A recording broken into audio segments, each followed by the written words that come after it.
Is it true, Mike, that both Robert Kraft and Bill Belichick are, quote, getting laid more frequently than you? Whether you were in a coma when I answered Tom's question, or typing on your phone or tweeting, I don't know, but I spent 5 minutes answering that question.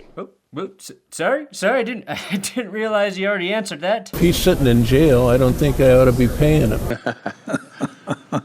And if he's thinking that way, I'll go right along with him. But I pay for bail, not jail. Sounds like something Jerry Jones might have once said. The Dallas Cowboys drafted one of the best defensive players in the NFL back in 2021. And when Jerry Jones talks about trying to extend him, this is what we get. Just because we sign him doesn't mean we're going to have him. He was hurt 6 games last year. Seriously. There's a lot of water under the bridge if you step out there and do something in the first 2 or 3. You can get hit by a car. Seriously. Eagles fans are now officially, collectively pooling their money in an attempt to pay the world's brightest doctors and medical scientists to proactively orchestrate a way to keep Jerry Jones alive forever. To make matters worse, the Cowboys haven't even submitted Micah Parsons an offer yet. Why would you go out and basically spend money just to spend money and not have had to spend it, but you can spend it 3 years later? And let me remind you, he once said this about Brandon Weeden. This quarterback, Weeden, can drive the ball downfield. Now, he's a thing of beauty on throwing a football. Also, he's wrong. Micah Parsons missed 4 games, not 6. He was hurt 6 games last year. Seriously. So yeah, basic math is important for contract negotiations. Jerry's a man that still thinks finding oil is called the glory hole. As a reminder, I've been here when it was glory hole days, and I've been here when it wasn't. Smiles and glory holes. And this is long overdue, but Jerry, a glory hole is a small or large hole you stick your Jerry Jr. through at a rest stop, and you wait for the person on the other side of the stall to start What I love about today's episode, though, is the Steelers did us all a solid by signing TJ Watt and making the Trey Hendrickson and Micah Parsons contract things an apples-to-apples comparison. Bengals owner Mike Brown spoke yesterday, and Trey Hendrickson is straight up fleeing for Florida. Micah is retweeting J.J. Watt, who's dog-walking Jerry Jones, and we can all point at Dallas and Cincy and confidently say, you are being dumb. I'm Brandon Perna. This is That's Good Sports. Please subscribe here. Whew.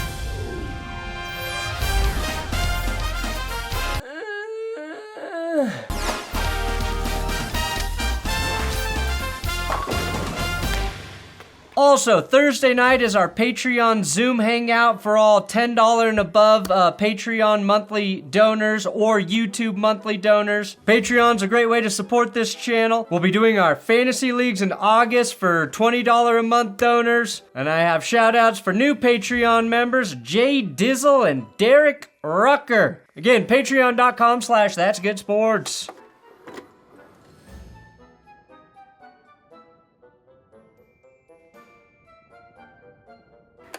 All right, what the Bengals and Cowboys are doing is not business as usual. That's why we're talking about this.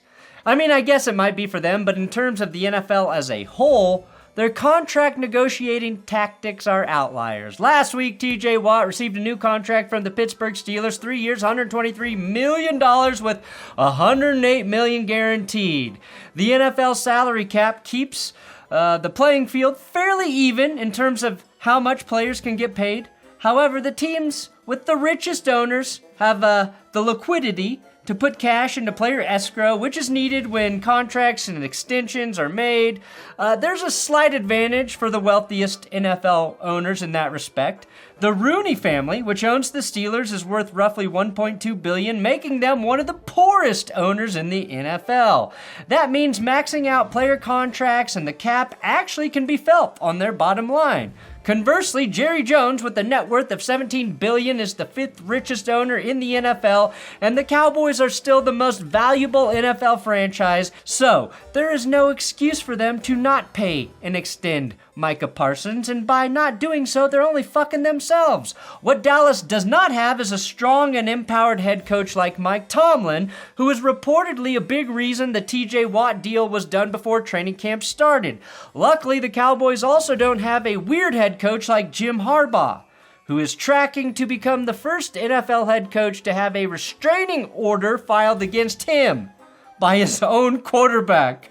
The Cowboys and Bengals do not have a leader like Mike Tomlin coaching their teams.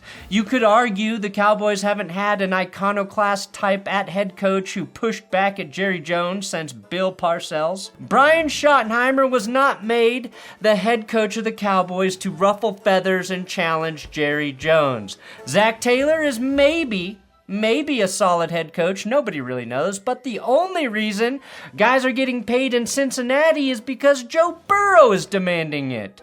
While I do not think the plan with Aaron Rodgers will work out for the Steelers, I think they are operating on a smarter level than the Cowboys, who do have many pieces already in place. And with regard to the Bengals, the Steelers are just making them look dumb. The Steelers are a little lucky to be in the same division with the fourth poorest owner in Mike Brown, conductor of the ongoing Trey Hendrickson saga, which we have documented here. Trey is currently posting photos from Florida. Bengals training camp started on the 19th, and it's in Cincinnati, so that's not ideal. The rookie they drafted to complement and eventually, presumably, replace Trey's production in Shamar Stewart, also still holding out. That's old news, but Mike Brown spoke to the media this week. If he's sitting in jail, I don't think I ought to be paying him.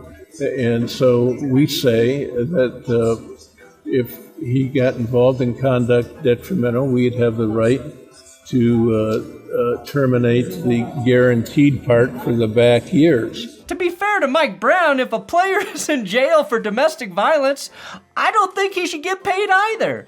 The problem is that he cited just one thing that could be considered conduct detrimental to the league or the team. There are several other less serious offenses that could also be used against Stewart, which is what I believe his agent is trying to protect against. It could be illegal possession of a gun or of weed, or for alcohol use or PED use, disorderly conduct, or maybe the most loosely written rule for conduct in the NFL bylaws, which states, quote, conduct that undermines or puts at risk the integrity of the NFL, NFL clubs, or NFL personnel. That is written to be whatever the NFL wants it to be. If Shamar Stewart was convicted of domestic violence or one of the other truly bad crimes, he would most likely be suspended, and the Bengals wouldn't be paying him anyway. I think Mike Brown was at best intentionally misleading us with his words, and don't ask me what he was doing at worst. Ask myself sometimes why the hell we're doing it, but we are.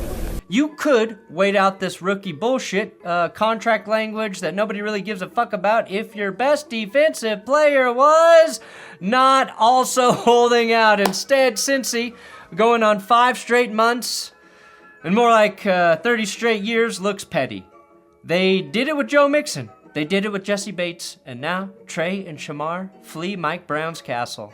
The off-brand reproduction of Harold and Kumar go to White Castle. Myles Garrett, who is 29, got a $126 million 5-year extension this offseason. I just mentioned TJ Watt's numbers, and TJ is 30 years old. The Bengals have attempted to use Trey's age against him in negotiations. Trey, again, had more sacks than TJ Watt last season and has more than TJ total over the last 2 years. Shit, the last 4 years of production between those two is eerily similar. There's no reason to not pay Trey. The Bengals only want to guarantee his salary for the first season, and they are in this position for one reason and one reason only: stubbornness. According to Adam Schefter, there's no way that Trey Hendrickson is going to show up in Cincinnati for 1 year of guaranteed money. Trey Hendrickson is a fine player. He's a good guy. We want him here. Dealing with him is sometimes not so easy. That's all right. He's got the right to argue his case. Had the Bengals traded Trey this offseason, they could have accumulated enough first-round draft picks where we would be talking about how the Bengals are the only team in NFL history with 3 first-round draft picks who all refused to sign their rookie deals. We were robbed of that. I do not think Trey plays for the Bengals this season at this rate. They appear to have no intention to meet any of his contract desires, and whatever he wants now looks incredibly reasonable based on the TJ Watt deal. While the Cowboys are also botching the Micah contract, there are some key differences. Jerry will probably pay Micah. It will just be at the worst possible time and for far more than he could have paid had he simply had a vision for the future. I guess when you're so close to the end, it's hard to plan for the future though, right? Plus, and this is big, Micah is at training camp practicing right now. Micah brought this giant stick to training camp to presumably knock some goddamn sense into Jerry Jones. Jerry did the same shit with Dak and with CeeDee Lamb. For a very accomplished businessman, he's extremely bad at timing massive deals. Jerry Jones did say one very honest thing though. He said, we've signed, I remember signing a player for the highest paid at the position in the league, and he got knocked out 2/3 of the year, Dak Prescott. So there's a lot of things you can think about when you, just as the player does, when you're thinking about committing and guaranteeing money. Yes, there are a lot of things Micah Parsons can think about. Like, why the hell would he want to continue playing for the Dallas Dairy Cow Farmers? Why on earth would he stay on the team that has no idea what his true value is? When he just saw the Steelers with the 41-year-old Aaron Rodgers make 30-year-old TJ Watt the highest paid defensive player in the NFL. Micah is 26 and the future of your defense, Jerry. Why the fuck would Micah want to play for Jerry Jones, who hasn't even submitted a lowball Bengals-type contract offer when he's watched J.C. Horn, who did suffer a bad injury, Patrick Surtain, and Jamar Chase all signed $100+ million extensions? I'm honestly grateful that his organization believes in me. 3 players taken in the same draft as him, one of which plays for the goddamn Bengals, Jerry! The Bengals! Why would he play for the team that says we don't have an offer for you because you might get hurt? Jerry has always been a wild card, but now he's playing the senile card. Jerry Jones noting that just because we sign him doesn't mean we're going to have him. He was hurt 6 games last year. Seriously. He means 4. 4 games last season is a slap in the face to Micah Parsons. 2024 was the first year he missed time due to injury, and he still had 12 fucking sacks. To point to that for a guy who has overperformed on his rookie deal from day one, like, my brain just doesn't understand it. As Brett Coleman pointed out on Twitter, if you're worried about that, pay for the insurance premiums on the contract. Jerry can afford to do that. Mike Brown, maybe not. The Browns did it with Deshaun Watson, but the Jets did not do that with Aaron Rodgers. That's how you protect your cap in the big number years on key players. When Aaron Rodgers went down in New York, the Jets lost $37 million. But again, Micah Parsons plays. He is not an injury-prone player at this point in his career, and no other team would fear paying that man. I'm coming. I don't care if I'm gassed out, my lungs hurt. Mind over matter. God, I miss the Jerry Jones who would overpay whoever the hell he fell in love with. If you're a Cowboys fan, the thing that should worry you is that Jerry continues to do this shit, right? I just mentioned CD. He did it with Dak, who he also took a dig at for being injured. We've signed, I remember signing a player for the highest paid at the position in the league, and he got knocked out 2/3 of the year, Dak Prescott. Dak Prescott played on the franchise tag twice, and is now in year 2 of his second massive contract, a 4-year, $240 million extension. And no quarterback currently has a higher cap hit in 2025 than Dak. He drops to 4th in 2026 with a $74 million cap hit, 3rd in 2027, and is somehow first again in 2028, which means the way his contract is currently spread out, I think might be wrong. Dallas should have the best money person in the league. They do not. That's part of their 3 big issues. Problem 1, the most valuable team in America should have the best cap manipulator on earth. Problem 2, Jerry Jones is scared to pay his guys at the right time because he botched that with Ezekiel Elliott. I truly believe Jerry overpaying Zeke in 2019 with that 6-year, $90 million deal has ruined him. Trayvon Diggs tore his ACL in week 2 after Jerry gave him $97 million. You're not much of a gambler unless you're going against the popular trend. Jerry's a scared man, and that's not how an NFL championship owner does business. I think Jerry thinks whoever he pays will get hurt. And I get why he thinks that, because it keeps happening. Thirdly, and this is the obvious one to everyone, Jerry Jones has got to step aside. The game's passed him by, and he needs to just enjoy watching football as a team owner and allow someone far more competent than him to fully run the team. I am not the least concerned about having any dangling participles out here on a contract. Anywhere. Of all the players that I've ever negotiated with, Micah Parsons is as savvy and knowledgeable and understanding of his financial business relative to football as any player I've ever been around. Jerry has never been good at making these decisions, by the way. Jimmy Johnson built his Super Bowl teams, and Jerry fired his ass after back-to-back Super Bowls.